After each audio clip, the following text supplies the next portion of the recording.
YouTuber Alex O'Connor, who satirically styles himself the Cosmic Skeptic, presents himself as a vegan activist, or used to until he developed a fetish for bacon sandwiches. Yum. He also presents himself as someone who denies the existence of free will. How would a real skeptic, rather than a phony one like O'Connor, reconcile these two views? Well, he wouldn't, of course. They're self-contradictory.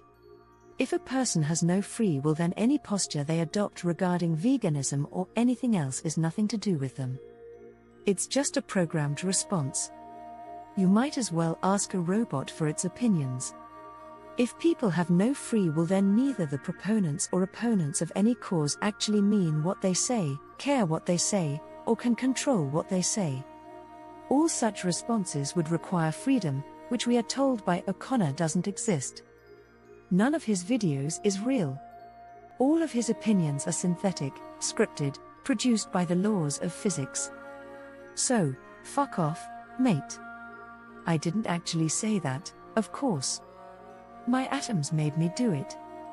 Wouldn't it be great if the skeptics were rather more skeptical towards their own insane beliefs? Take the log out of your own eye, as someone once said.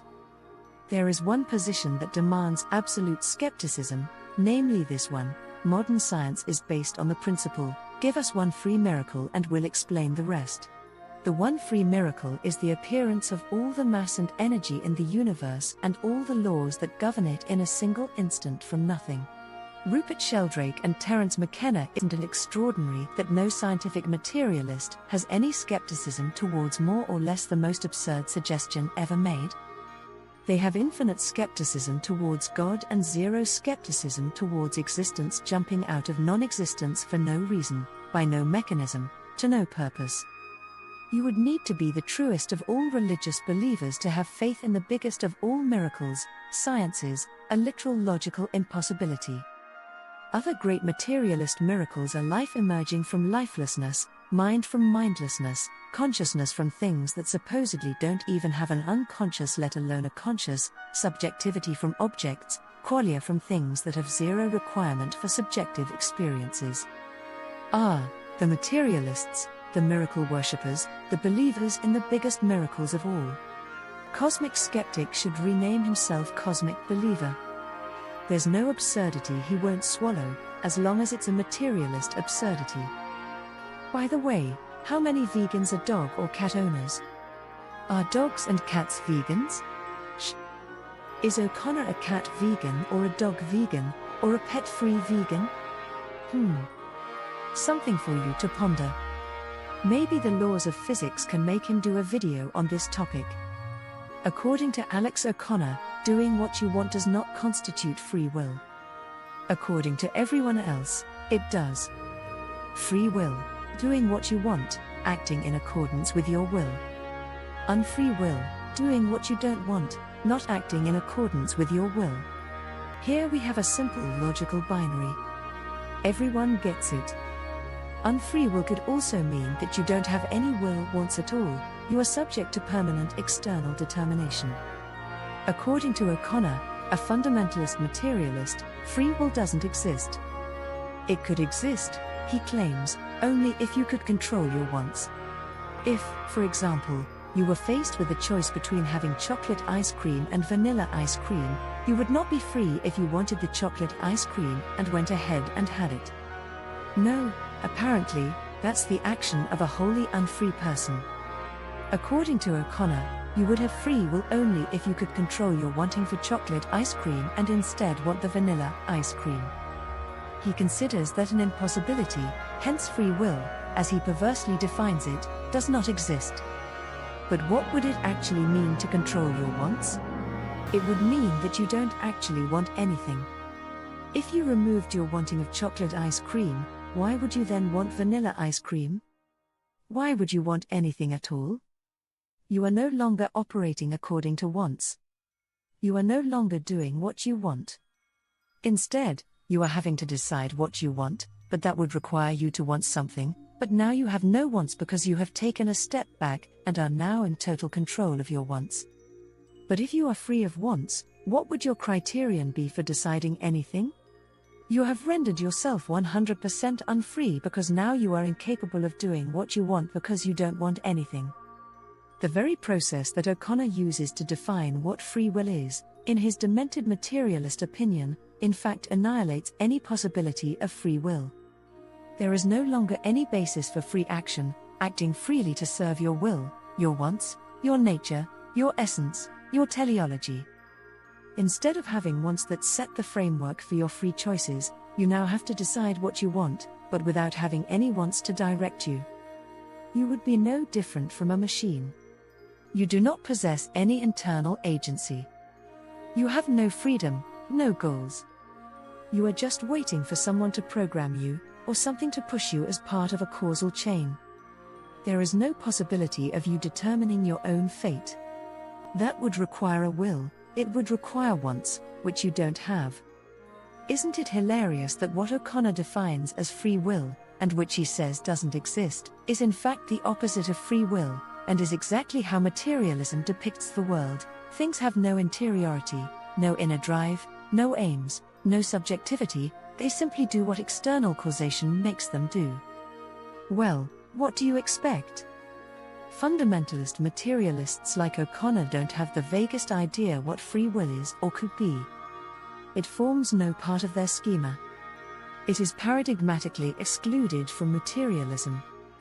There are no subjects, no actors, no agents, no self-determining nodes in materialism.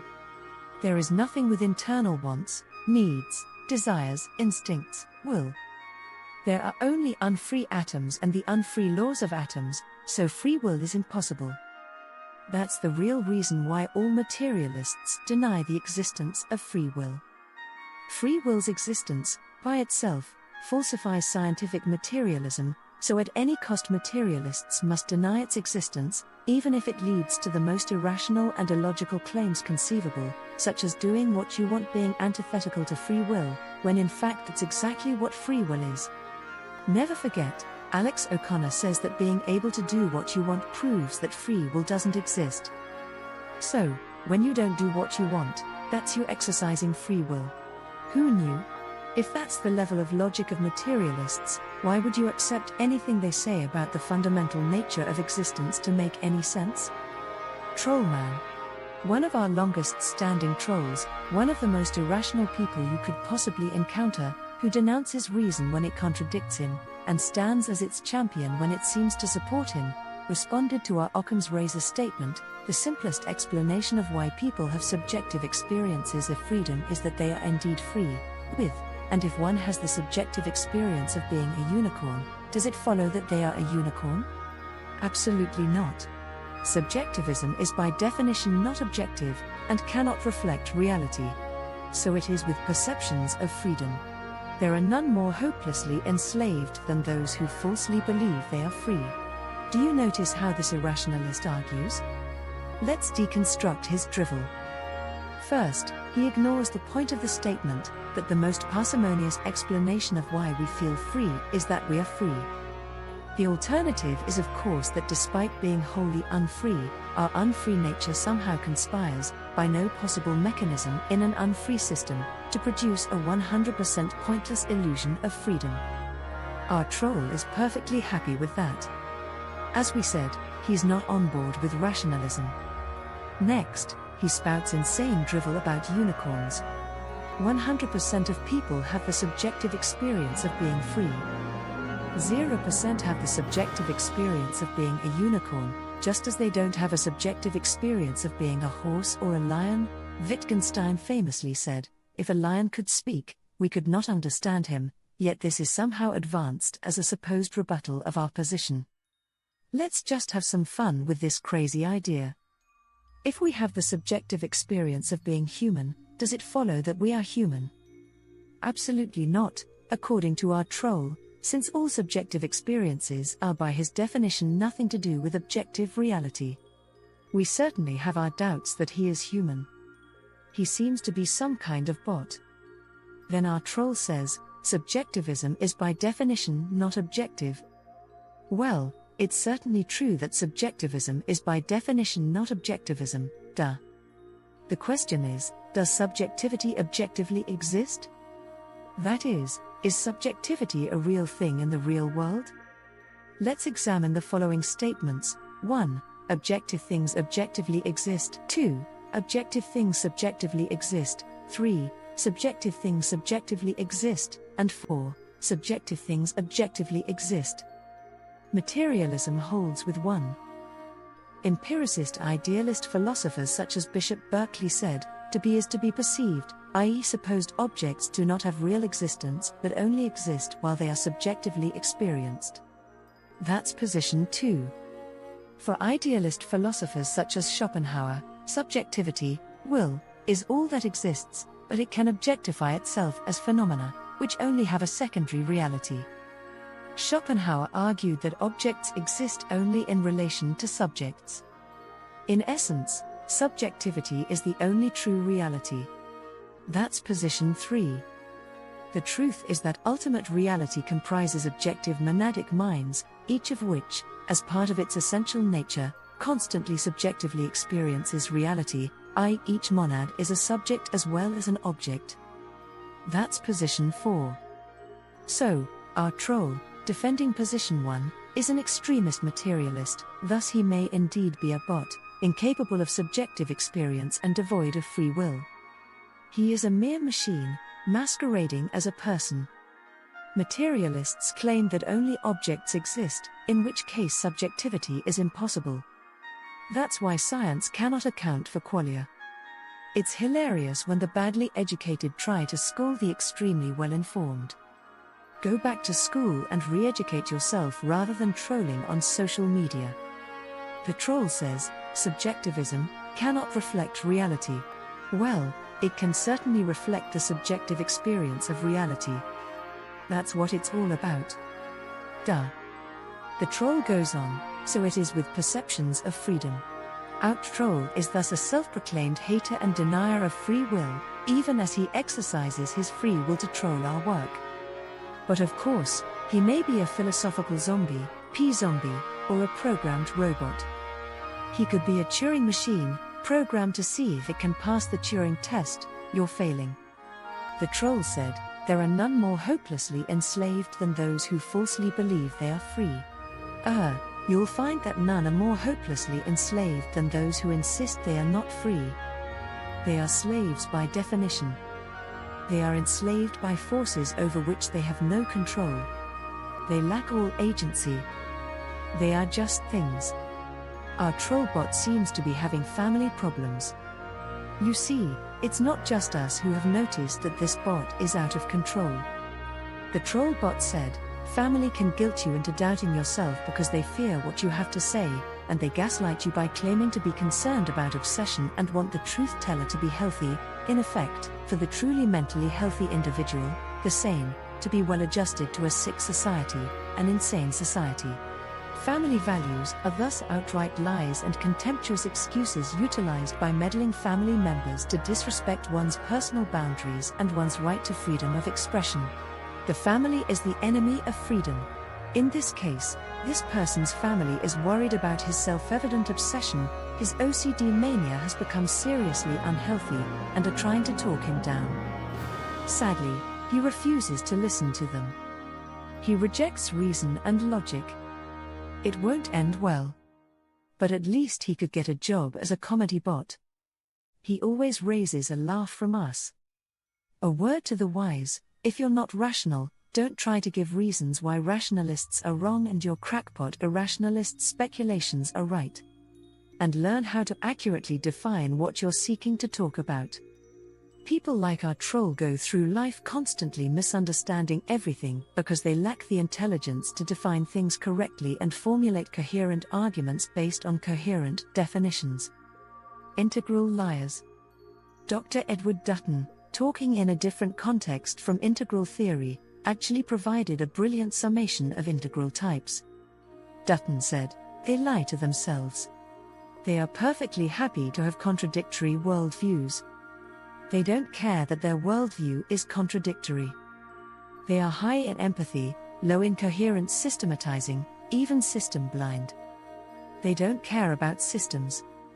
They will happily have a completely contradictory worldview as long as it makes them feel good, makes them feel they are a good person, makes them feel socially accepted, and makes them feel that others will accept them at any given time.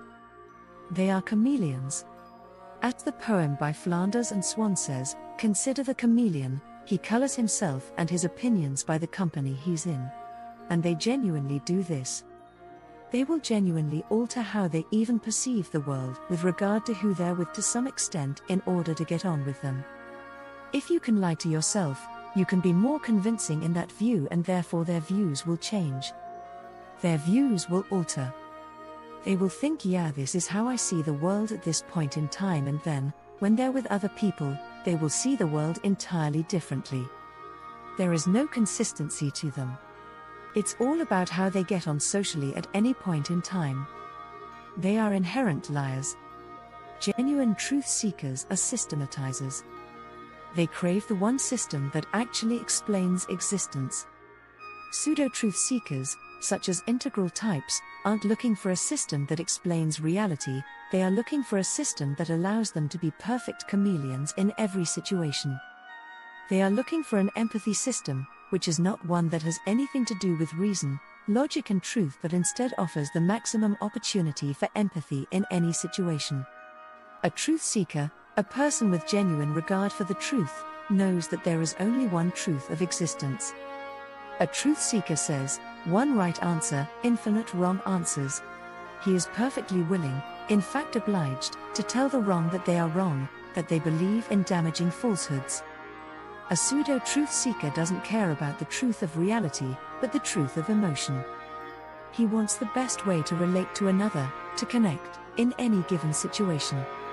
So, he says, everyone is right.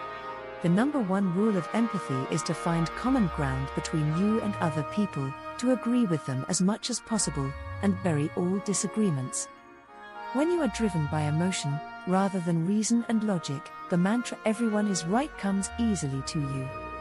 What you really mean is, everyone has their own emotional truth, and I, as an empath, can align myself with that truth in any situation, with any type of person. I can be a universal healer. I can repair bridges, I can bridge gulfs.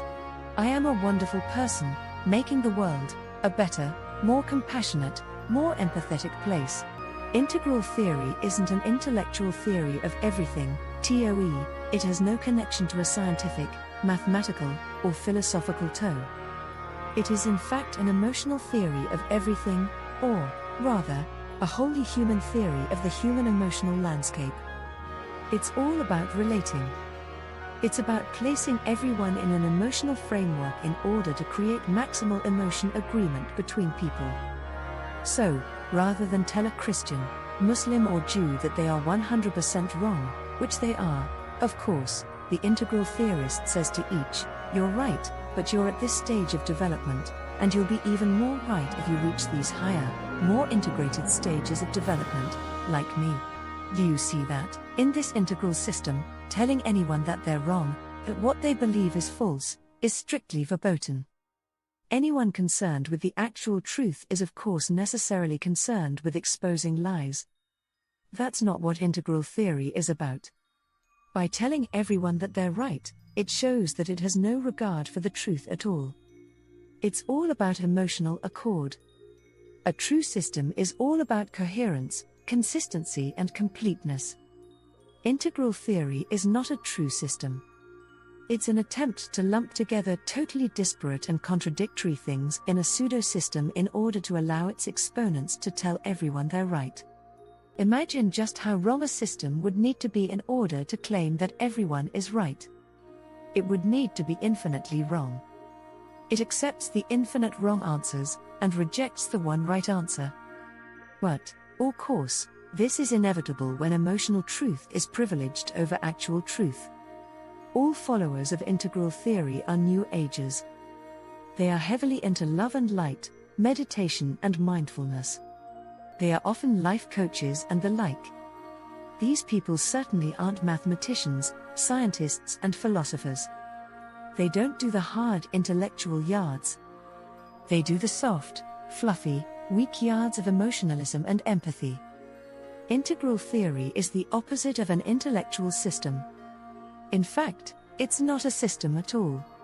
It's just a bunch of stuff stuck together with a bunch of colors, labels, lines and quadrants to pretend it's addressing everything, while scrupulously ignoring the myriad contradictions present in the scheme.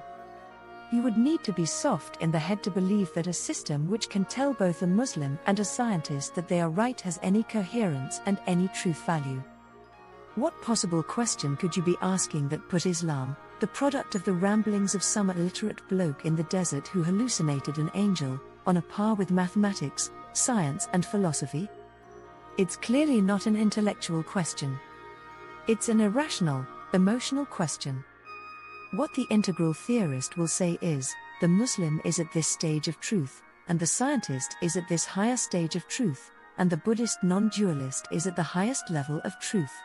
All are correct, but their truth content is getting higher as they spiral upwards through the stages. Do you see how no attempt whatsoever is made to actually pass comment on the truth claims of Islam, science and Buddhism, and to explain how these completely different systems can be said to belong to the same overarching system? They don't. They have nothing in common. All that has happened with integral theory is that a new age guru has bypassed the subject of truth and replaced it with a scheme where no one is wrong, but everyone is at a particular stage on the journey. If you find that convincing, the truth is definitely not for you. You are one of the people drawn to the infinite lies and who ideologically rejects the one right answer. The finger. SJ said, because you see the math does not mean that math is all there is to see. The finger pointing to the moon is not the moon. Firstly, you don't see the math at all. You see its phenomenal effects. If you could see the noumenal math, everyone would know this is a strictly mathematical reality. It's the fact that they can't see it that's the whole problem. As for the finger, it is one mathematical object and the moon is another mathematical object, and both belong to exactly the same mathematical system. What is it about 1 + 1 = 2 that you find so difficult to understand? Your idiotic comment means that you are a dualist. You believe in things themselves and completely different things that point to the things themselves. There is no such dualism. The whole idea is totally incoherent. One of the biggest fallacies of all is that the map and territory are different. In fact, for existence, there is no territory, the semantic, empirical world, without the map, the syntactic, rational world. The map is the structure, the framework, the form, for the experiential content. In man-made language, map and territory are different. In reality's language, they're not. They are two sides of one coin in a dual-aspect monism. The word tree is a label for an actual tree. The word is different from the thing. In ontological mathematics, the tree is a mathematical wave function. We experience this wave function as a phenomenal tree, but, if we could see noumenal reality, we would see the tree as mathematical sinusoidal waves arranged in a wave function. The same thing is defined in two different but complementary ways. We are not dealing with two separate things.